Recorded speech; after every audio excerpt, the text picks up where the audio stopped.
to attempt his first long jump qualifying, and to bring you up to date, this is what he is aiming for: the 19-year record of Bob Beamon, the world record of 29.2½, Pan American record, American Ralph Boston, set in 1967. Now here is how they qualify for the finals. A 25-foot 5.25 jump automatically moves you into the finals, and there's a minimum of 12 jumpers. We have 16 taking part in all, and of course, in just a couple of moments, it'll be Carl Lewis and Craig Masback, who is with us up here. And Craig, it is not inconceivable that Lewis could, believe it or not, establish or at least try to set a world record this afternoon in the qualifying. The qualifying rounds are normally, Dick, for qualifying. You get a jump out there at the limit of 25 feet 5.25 inches, and then you go home and think about tomorrow's final competition. But when we spoke with Carl yesterday, he said he's approaching this in a totally different way. This is why he came here. He wants to set the world record, plain and simple. He wants to come out here, and today, he doesn't know what the conditions will be tomorrow. Conditions could be perfect today. He wants to go for the record. And right now, they're not perfect. Actually, there is a headwind right now as you look at 1.3. When you see that wind gauge go 2.0, plus 2.0, it is a legal jump. Anything beyond that, it is not a legal jump. He also told us that for ideal conditions, he likes warm and humid weather, which he has, and he likes a consistent wind. And so far today, Craig, we have not had a consistent wind. No, it's gusts behind the athletes. It's been in their face, as we saw in the most recent measurement. He may get lucky. That's what he's hoping for. He'll take the one jump for the record, qualify for tomorrow, and then, of course, look towards tomorrow.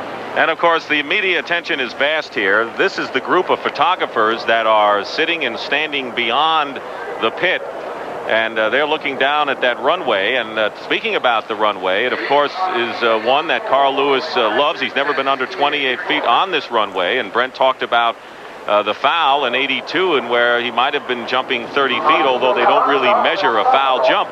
He likes it because it is a hard runway and it is longer than most. He gets to take his full run up, which is important for him because he's the fastest long jumper in the world, and it's the hard surface to jump off of that he favors the most. Carl, of course, is trying to come back a bit from 1984. He won 4 gold medals, but the press, of course, thought he might have been a bit arrogant and artificial, and he seems to have a new image going. He has that tremendous 50-meet long jump winning streak. The last one to beat him was Larry Myrick's, who, by the way, did not qualify in his first jump today. And it looks like Carl Lewis is trying to establish a new form for people to see. I'd like to say something about that, Dick, only because in L.A. he was criticized because he didn't take all 6 long jumps. Why didn't Carl Lewis go for the world record in the Los Angeles Olympics? You know, Jesse Owens, the man he was trying to emulate in Los Angeles, never took more than twice in his career the full complement of 6 long jumps. Once at the 1936 Olympics, once at the National Championships. Carl was trying to win medals, not set world records in Los Angeles. I think the crowd misunderstood and booed him in an improper fashion. I would agree. You know, when you buy your ticket, it doesn't say that the competitor is going to try for the world record. And, of course, he won the 4 gold. Carl Lewis getting ready, and the wind is 0.9. So this would be a legal jump for Carl Lewis.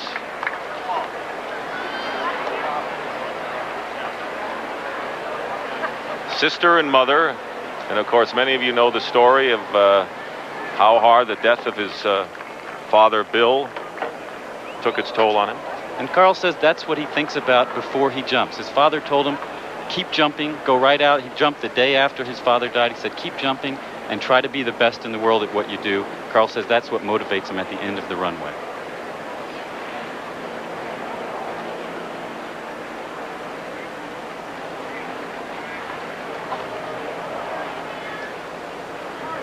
If he qualifies, this would probably be his only jump, although you are allowed 3, as we said.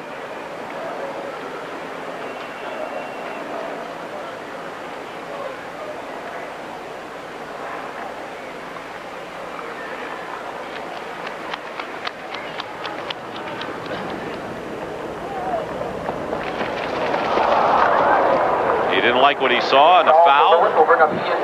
So Carl Lewis fouls on the first, and he still, of course, would have 2 more.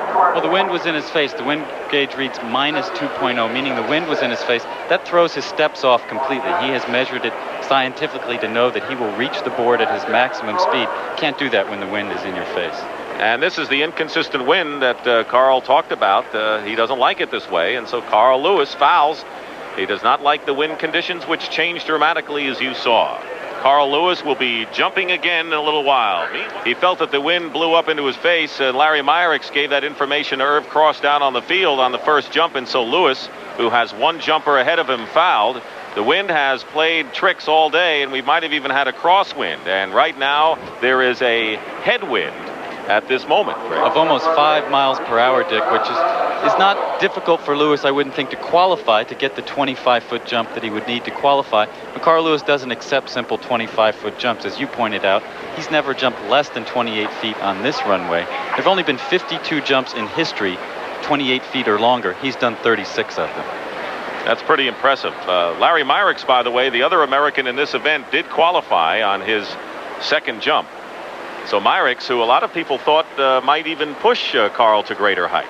Well, Carl has shown himself to be a great competitor on 2 main occasions in this event. Normally, he's so far ahead of everyone, there is no competition. Both times it was Larry Myrick's who put a long jump out there and caused Carl to come back. Once indoors, Carl came back with a world record. And at this year's outdoor championships, Carl had to respond with his longest jump of the year in order to beat Myrick's.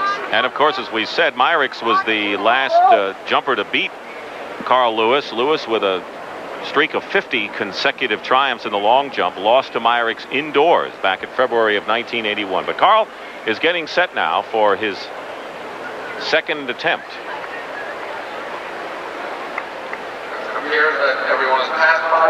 The jumpers are allowed 3 attempts to reach this distance of 25 feet, 5 1/4 inches.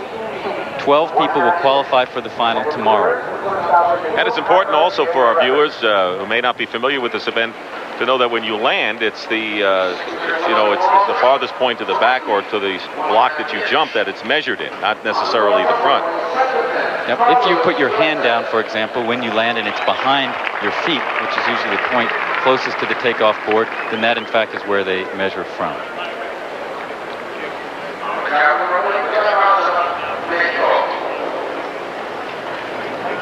A headwind, slight headwind for Carl Lewis here. And that could change as he comes down the runway.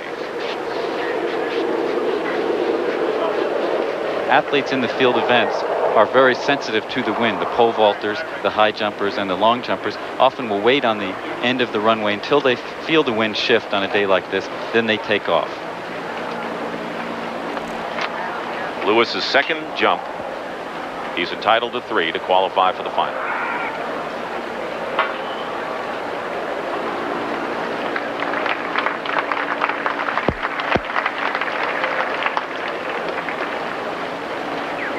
Capacity crowd is hushed in anticipation for Lewis's performance.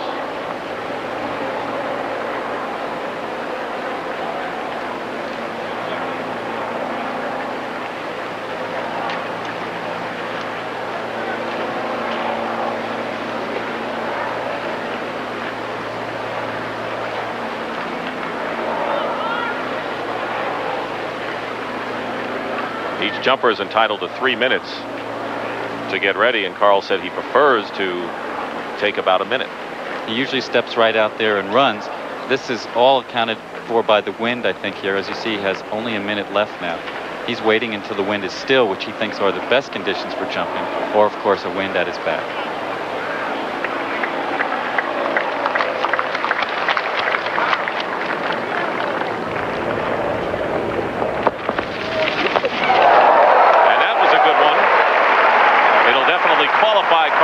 For the finals. He was way behind the board, so he didn't even come close to that plasticine, which caused him the problems with the foul back in 1982. He took what I think you'd call a safe jump, Dick. He didn't want to take a chance of fouling again and coming down to only one opportunity.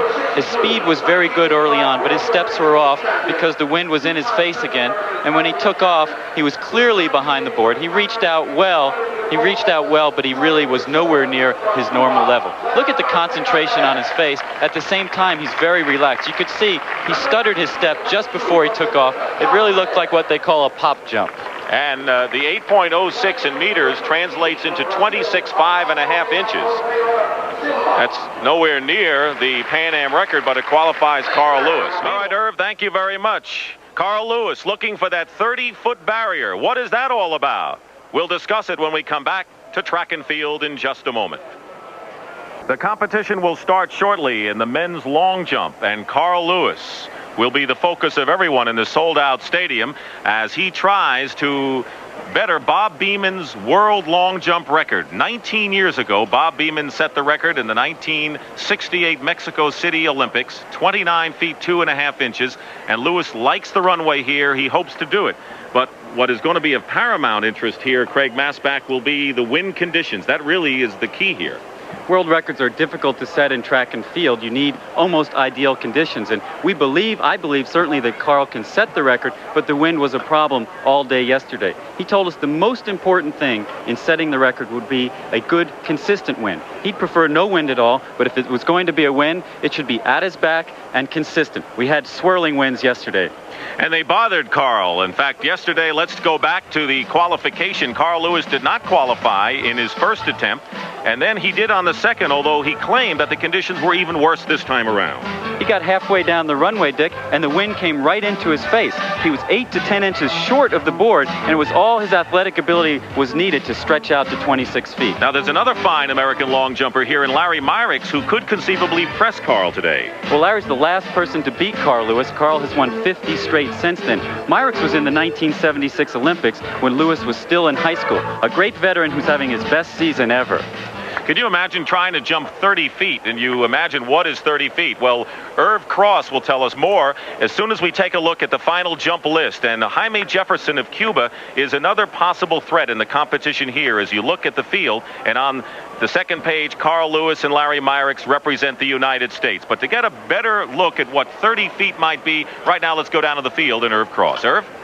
You know, Dick, despite the problems that Carl Lewis had here jumping yesterday, he loves jumping in this stadium. You know, the runway is long and it's fast, and the sand in the pit is very soft. And in 1982 here, he recorded an unofficial jump of somewhere close to 30 feet, and he's been driven by that memory ever since. Carl Lewis is a man with a mission to jump farther than any man has ever leaped before and set a new world record in the long jump. But that task is a formidable one, to say the least, because Lewis is challenging the oldest record in all of track and field. The long jump record has stood for almost 19 years since Bob Beeman jumped 29 feet 2.5 inches in Mexico City. Lewis was only a child when Beeman set the record, but he began dreaming of the day when he might challenge that barrier. I was about 10 or 11, really, really young, right when I started to understand, you know, what that performance was. It really looks long anywhere but out here. I mean, it still looks long out here, but it looks long anywhere. If you're just like on the yard or something, it looks, and like even a football field, 10 yards doesn't look very far, but it's a long ways. Nobody knows how far better than Lewis. He has challenged Beeman's record more often than any other athlete, and once jumped close to the magic 30-foot barrier, only to have the jump called a foul. But really, how far is 30 feet? How far to fly? Well, imagine jumping the length of a stretched limousine and landing a full 6 feet beyond. Or measured vertically, leaping over a flagpole in a single bound. You probably don't think twice about crossing the street, but imagine crossing the street without ever having your feet touch the ground. But how far is 30 feet? Who can jump that far? Well, imagine Michael Jordan taking off from beyond the three-point line to stuff a basketball. Or have you ever seen a tennis player leap over the net to shake an opponent's hand and land almost near the service line? 30 feet. Carl Lewis, a man with a mission. I'm a little bit more focused on jumping far this year than I have been, you know, really ever before. Not necessarily just the world record, but jumping as far as I can, because we feel that I can jump farther on, you know, beyond that point, and even beyond 29.6. So that's what we're focused in trying to do. And I think that, you know, I should give myself the opportunity to be first. International rules state that you only have a foul when there's a mark made beyond the takeoff board. Now, in 1982, Carl Lewis didn't make that mark. Ironically, the same officials who worked that meet are here today, but the only foul they'll record will be a mark beyond the board. All right, thank you, Mary, and thank you, Craig. And, of course, we have coming up the long jump, and there it is, the world record. And they'll be measuring it in meters, and we'll translate it into feet and inches, and the drama coming up in just a few moments. Right now, let's go back to Brent Musburger at the CBS Broadcast Center. Brent, 6 years old, undefeated in 50 consecutive long jump competitions. The longest winning streak, by the way, in track and field now that Edwin Moses' streak has been broken, and he is awaiting his first jump. Now, there are 12 jumpers, and each will get 3 jumps, and then the top 8 will get 3 more. And that is the format for this Pan American final in the long jump. And, of course, Carl Lewis has had personal tragedy in the last year. In May, his father, Bill, passed away. His mother, Evelyn, is here in the stands. And so earlier, Irv Cross had talked to him. There's his sister, Carol, his mother, Evelyn. Irv asked him, what has his father's death meant to him? It's changed me in a way. I mean, I sat there and watched the whole process go, and it kind of changed me in the sense that of life and death. That's one thing. I mean, I don't think I'm as afraid because he wasn't. I'm more brave in that sense. But then also, you know, my father wanted me to continue to achieve. One thing I know, the last 2 years, I just kind of took a break and didn't concentrate as much.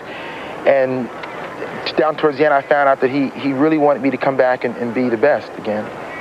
And kind of the last words or the last things that we talked about was regaining that number 1 status and achieving everything I can and not stopping. I know, like, the day after his funeral, I was at a track meet just because he didn't want us to stop. He wanted us to go for it, and he wanted me to be number 1 again and be the best. And that's the thing. He left with us, and he just told us the only way we can communicate it is by performing, because we can't feel him anymore, but he can watch us, you know. So that's the thing I owe it to him, you know, to try to be the best again. Well, Carl's sister Carol is also a top long jumper, and his mother, the former Evelyn Lawler, as you saw, competed as a hurdler on the U.S. team in the first Pan American Games back in 1951. There is one jumper now, Mark Mason of Guyana, who is ahead of Carl Lewis, and here is Mason, and I guess this is part of the maturing process of Carl Lewis from what the feeling was in 1984, Craig. Well, you know, it goes back even further than that, Dick. He was a competitor in the Pan American Games back in 1979 as an 18-year-old and finished 3rd, and fame and attention came very quickly to him. I think it was his family that helped shield him for a while, but by the time it got to 1984, the eyes of the world were on Carl Lewis. Amateur athletes don't have the kind of PR mechanism surrounding them that professional athletes have, and I think Carl Lewis was open for inspection to everyone, and in some ways, some people in the media certainly found him wanting in certain respects, but he has matured. The death of his father was an agonizing process for the whole family. He was a great supporter of Carl's and a great supporter of track and field, and as Carl says, he's still taking inspiration from him.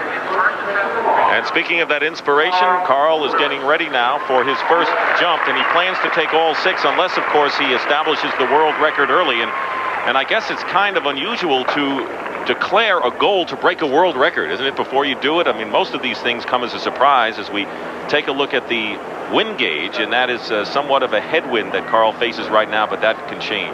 Well, that was on the previous jump, about a 2-mile-an-hour wind in the face of the athlete. Now, Carl's wind seems to be, as we look at the wind indicator there, that's something that's put there to help the athletes plan when to begin their run-up. That seems to be going as a wind at his back, which of course he would favor in this condition. But he'll wait until the wind is just right. He'll think about what he wants to do on the runway, and then he'll take off. It's a Mondo rubberized surface. Very fast runway. And when you consider that Willie Banks set the triple jump record a couple of years ago, and Jackie Joyner-Kersee set the long jump record, or tied the world record, this is obviously a fast runway. They call it a fast pit, but they're referring, of course, to the runway. Carl takes a longer run than the other athletes, so the status of the runway is more important to him. He runs about 173 feet, it's about 60 yards, and then launches himself into space. You know, he told us the other day that people don't appreciate you jump close to 30 feet and you land on the sand, it hurts a little bit.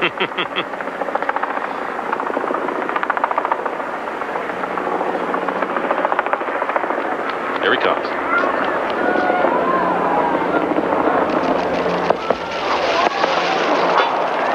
didn't like the pacing, and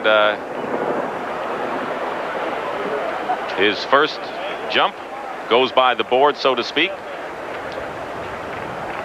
Speed was excellent on the runway, and you can see him focusing. He has check marks along the way to let him know where he is. He obviously got close in and realized, look how far behind the board he was. He figured it wasn't even worth it to take the jump with that sort of status. And again, the wind was playing tricks. 2.6 meters per second in his face. That's over 5 miles an hour in his face. Obviously not the conditions he wanted. Thank you very much. And as you look at the current standings and don't find Carl Lewis's name, while we're looking for the records, there's always the competition itself, and we have one shaping up here. The other American, as we told you, is Larry Myrick's, the last man to beat Lewis back in 1981, and this was his first jump to take the lead, Craig Masbach. He's the one that's challenged Lewis most consistently over the years, and he had a very, very good jump. He was jumping into a wind just as strong as Lewis was jumping into, but he pulled it off. Now, Jaime Jefferson, who is the defending Pan American leader and has gone over 27 feet, had his first jump, and he actually took the lead of 26.7 and a quarter, and that was wind aided. And Jefferson took the lead on his second jump of 26.9, and now Carl Lewis is up, and right now Lewis is way down there. I think this in some ways will help us out this afternoon. The previous jump to Carl's, first of all, we now notice had the wind at the back, so Lewis can now hope that the wind will be at his back for once on one of his jumps. Also, he's a great competitor. Every time he's been challenged in a competition, he's responded. Most recently at the national championships, where Myrick took the lead in the 4th round, Lewis came right back with the winning jump. He told us the other day, he says, I'll jump my best in the first 2 jumps, and when I jump far early in the high 28s, everyone else presses. That hasn't been the case so far. He's usually used to getting off a good jump. He's normally one of the most consistent jumpers, the guy who comes right out, hits his steps perfectly on the first jump, soars very far, and then puts the pressure on the other guys. Now the pressure's on him. We have a competition now, not necessarily a record attempt. So Lewis fighting for the gold.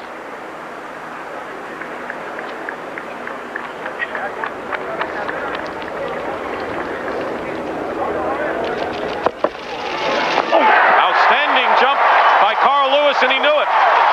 An illegal jump into 2.1 wind aided, though. I think that's a wind aided jump. 2.1 meters per second won't be a legal jump. It won't count for record purposes. That's just over the allowable limit, about 4.7 miles per hour. But you could see as soon as he hit the pit, he knew he had a great jump. That's the sign of a great athlete. Tom Tellez, his coach, says Carl has a better feel than any athlete he's ever worked with. And of course, if it is wind aided, it would not go in the books as a world record if it is that. But of course, you can win the competition with a wind aided jump. And this was beautiful. Well, it is perfection when you look at Lewis on the runway. Everything in control, the motion forward. He's a great sprinter who right there turns into a great long jumper. The double hitch kick form that keeps his body in the right position, and then he throws his arms back and thrusts himself forward out of the pit. Here he is again. He's a sprinter in this stage. He wants to generate 27 mile per hour speed on the runway. When he gets close, he shortens his step and then reaches for the sky. He looks back. You can see his head slightly back. His legs fall forward. He throws his arms back, and then he goes out of the pit. 8.75 meters, and that's 28.8 and a half inches. 28.8 and a half inches for Carl Lewis.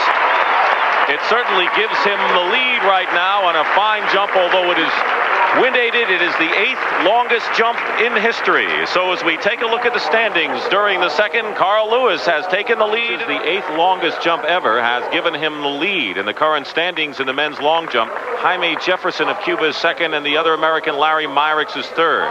Now Myrick had the lead after the first jump, but then fouled on his second jump and fell down, Craig. Well, Myrick was jumping after Lewis's jump. He had a very strong wind at his back, and he just went over the line. Had a good jump, but he fouled by just about an inch. And then Jaime Jefferson from Cuba, who is the defending champion, got off this terrific jump. It was legal, and it was good enough for a new Pan American Games record. And like Lewis, he has tremendous speed. He used it to great advantage for that particular jump. So Lewis has the lead, and there is one jumper ahead of him, and now Lewis, taking his jacket off, is getting set for his third jump. Keep in mind, we started with 12 jumpers, and each one gets 3. And after the 3, the top 8 move to the final, so to speak, and get 3 more jumps. And Lewis, who had a wind-aided 28.8 in his second attempt after he aborted his first one and was marked out at 22 feet plus. This is the media coverage here, and it is larger than yesterday when we had a considerable group of photographers here. And there are the cameras that are just lined up on the pit at the end there, anticipating once again what Carl Lewis is trying to achieve, and that is beat Bob Beeman's record, world record, 19 years of 29.2 inches. Well, we started to talk earlier that it's very hard to predict records in track and field. 165 countries are active participants in the sport, and many of them, as we've seen in the Pan American Games, many of the small countries even have world record potential athletes. But Lewis is the kind of guy who likes to set himself up for defeat, for failure. He said he's going for the record. We're here to cover it. Told us the other day he's stronger and, amazingly enough, even taller than he was in '84. He said he had grown and gained 5 pounds in the process.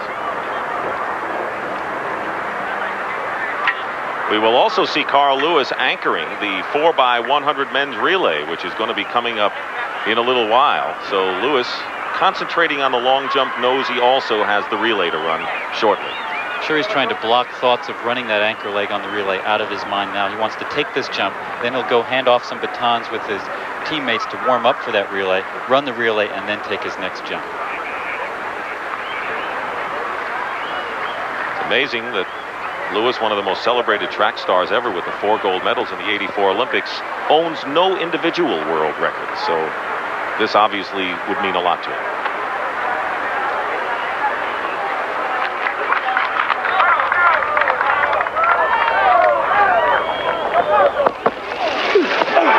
A fine jump.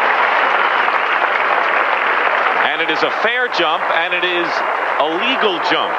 So all of the conditions are there. The question is, what will it measure out to? He took off way behind the takeoff board. The guy almost a foot behind. I'd have to think that if he had taken off right on the board, it would have threatened the record there. But again, long jumping is all about speed on the runway being converted into horizontal, not vertical distance. You don't want to go way high up in the air. You want to use that speed, and then as you take off, there he's on the board, but just on it. You want to use your horizontal speed to stretch out as he does there, but not really to a world record type distance. Most of his jumps yesterday and today have been several inches behind the board. Well, that's the wind that plays havoc with this. He sets up his jump for a perfect wind, no wind at all. Then as the conditions have changed, he's tried to adjust. You can see he shortened his last step there and then reached out for 8 meters 53, which as his mother looked on here, she obviously enjoyed the jump. It appears that it is about 28 feet. And on the scoreboard, that would measure out to 8.53 meters if it is indeed a 28-foot jump. Keep in mind that until yesterday, Carl Lewis had never jumped less than 28 feet here in Indianapolis. Larry Myrick's, who defeated him indoors, of course, the last man to win and the current indoor champion, also in this competition, Jaime Jefferson of Cuba. Lewis in first place. And they take their time here. Well, these are electronic measuring devices. In fact, ironically enough, they're East German measuring devices. When they measured Jackie Joyner's world record leap the other evening, the leap that tied the East German Heike Drexler's record, it was done with an East German device and East German technicians. And we had about a 15-minute wait when Jackie Joyner-Kersee matched the world record in the long jump, and so we have a wait here. And so we want to let you know that the United States and Uruguay battling it out in men's basketball in Market Square Arena.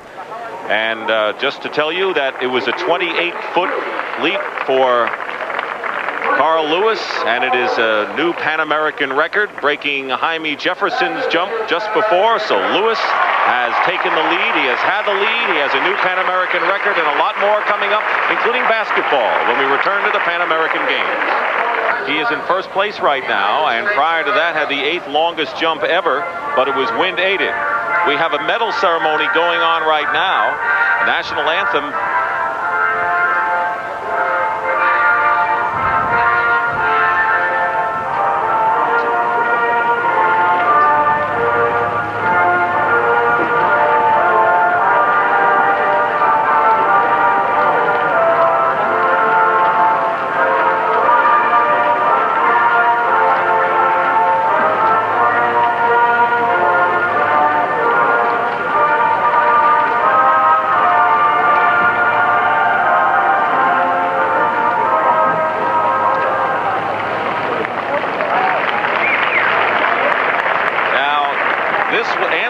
for the victory by Mike Tully in the pole vault, but that was not Mike Tully standing in there, was he?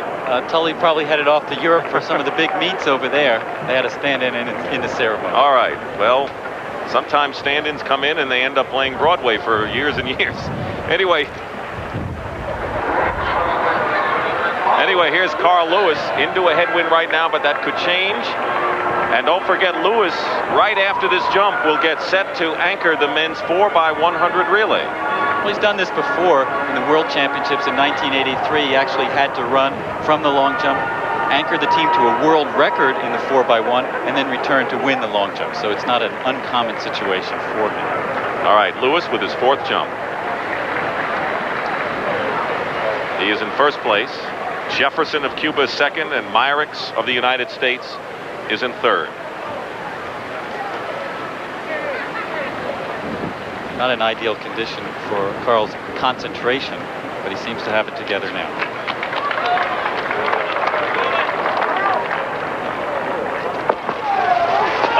Good takeoff and a good leap, and he knows it. Let's see how close he is or whether he surpassed the 28.8 and a half wind-aided. This was a fair jump and a legal jump as well. So this is not a wind-aided jump. So this is going to be one of the top jumps as they mark it from the farthest most point back that Carl Lewis landed. On this fourth attempt here, he is far out in front here. Here you see him from head on, and Carl does what he always says he wants to do. He wants to be a world-class sprinter. As he gets down towards the takeoff board, he wants to start thinking about being someone who controls himself in the air like a sprinter. Shortened his step there and then reached out very well. You can see him come forward right out of the jump. Lewis's longest jump ever is 28.10 and a quarter inches. He did it here in Indianapolis once and once indoors in New York. And the numbers would show 8.79 on the scoreboard to reflect that.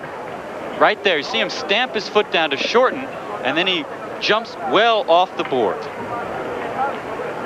Now they measure, but an outstanding jump by Carl Lewis. Again, as we've said, unbeaten in 50 consecutive long jump competitions. Longest streak in track and field. Okay, no problem. Family in the stands. Of course, his sister, a great long jumper as well. She was third at the World Championships in 1983. He has a brother who was a very fine soccer player, so the whole family involved with sports. Both his parents were teachers of physical education in his hometown of Willingboro, New Jersey. And there it is, 8.75, 28.8 and a half inches. So that will match. But this was not wind-aided. So this was an outstanding jump by Carl Lewis, who has the lead after 4. And here are the current standings in the men's long jump. And Carl Lewis, with a new Pan American record, has the lead, and Jaime Jefferson had a pretty good jump on his fourth attempt, 27 feet 10 inches. That was wind-aided, but it's good enough to give him second place, and Larry Myrick's in third has faltered after a good first jump, Craig.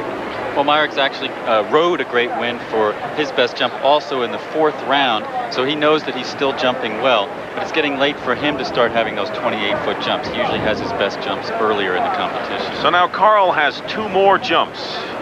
28.8. Keep in mind that his best jump ever was 28.10 and a quarter. He's done it twice, one time here in Indianapolis. And with 2 jumps left, and you've seen what he's done today, 22, 28.8, 28 and 28.8. He's got a pretty strong wind behind him. What about the possibility of approaching 29 now? Well, there are 2 sides to it. One, he's a little tired, having taken 4 jumps already, plus run on the relay. The other side is he knows he's won this competition. The pressure is off in that regard. Now he knows he could just go out there and let it hang out. And I know that Carl came here for that reason, the record-setting reason. He hasn't forgotten that at this point. He's got 2 jumps. I'm sure he's still thinking record in his mind right here. Well, Tom Tellez said the world record is what he prepared for. So he's had the motivation.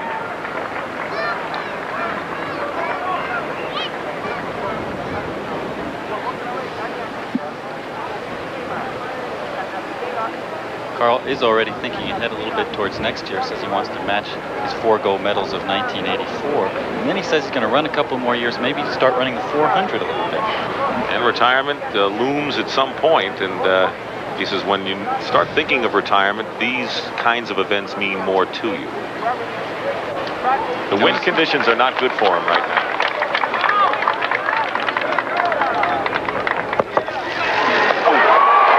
He got off a terrific jump, wind aided by a pretty substantial margin, and it was a legal jump.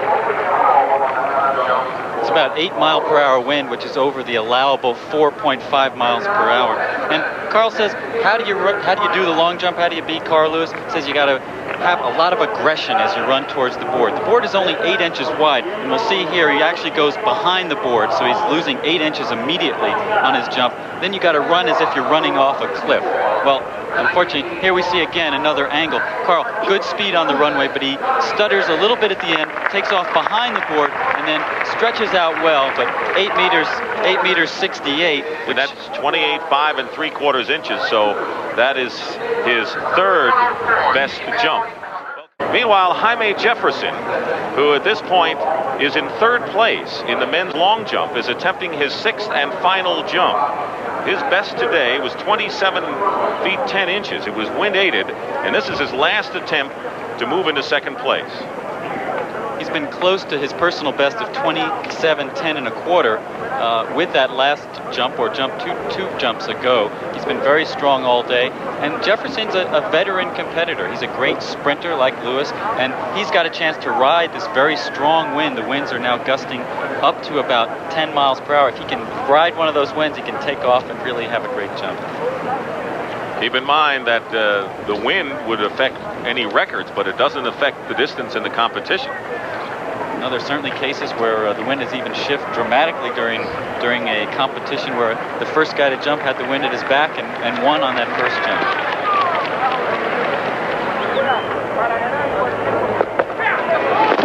And Jefferson.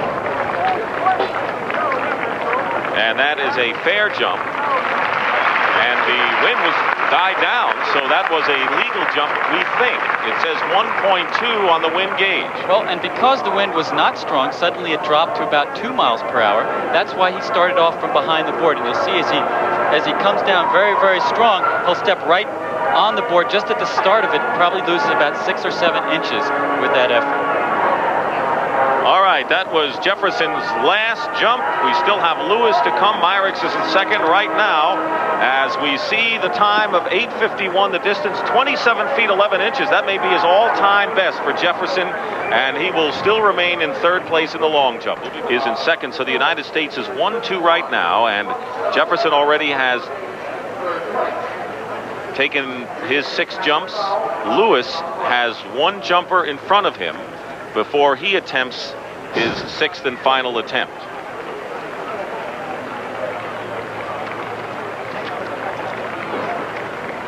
Olivier Cartier of Brazil will be 1 jumper before Carl Lewis's last attempt. Brazil's had some good success at the Pan American Games. Joaquim Cruz, who we saw win the 1,500 meters earlier in the week, they won the steeplechase as well. One of the top South American powers in track and field.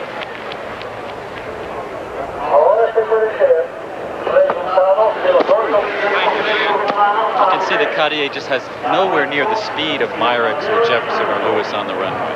He had a headwind there, and it was a fair jump.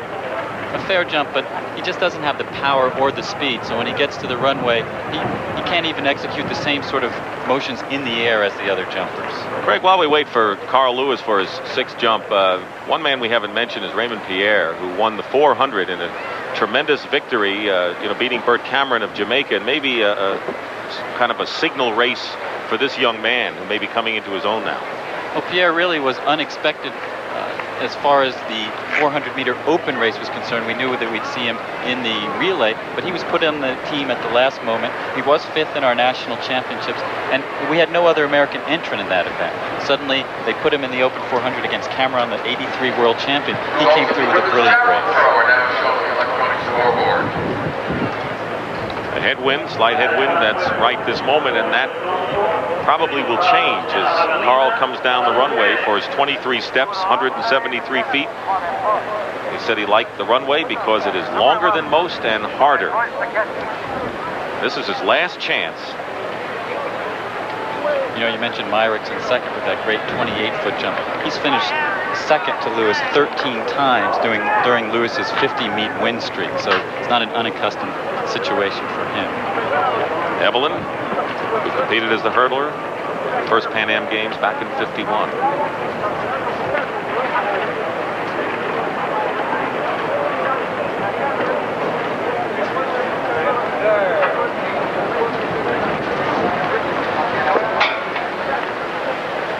The wind is swirling now, Dick, and that's what's holding Carl up. He really knows that he's got to have perfect conditions for the record. He realizes that it's within his grasp, but he's just going to wait now until he has those perfect conditions. Unlikely, unfortunately, given the wind today. Basically, though, the wind conditions have not been ideal these 2 days. No, I was here in 1983 when Carl jumped an excellent series of jumps in the national championships. Then the wind was completely still. It was a warm day, which Carl likes. Here, the wind has really worked against him just about on every jump.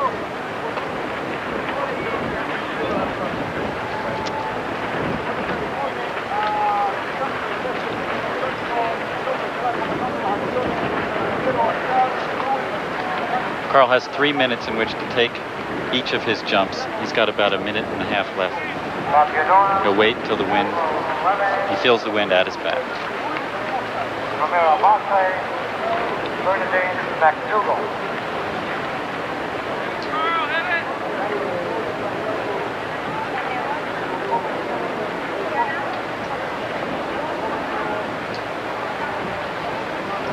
This capacity crowd is hushed like it hasn't been all week. You know, Dick, you mentioned that this record has stood for 19 years. Jesse Owens set a record in the 1936 Olympics in long jump that stood for 24 years. So maybe Lewis is facing that sort of history. All right, here it is. Final attempt by Carl Lewis.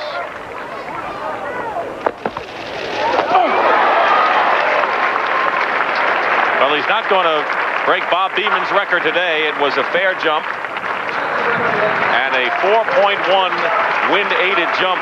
No record, but a great series of jumps for Carl Lewis, who will stretch his consecutive winning streak in long jump competitions to 51 with the victory here at the Pan American Games. See a little bit of the edge off Carl here as far as his speed goes. His sixth jump, 60 yards, he has to run at full speed for each of those jumps.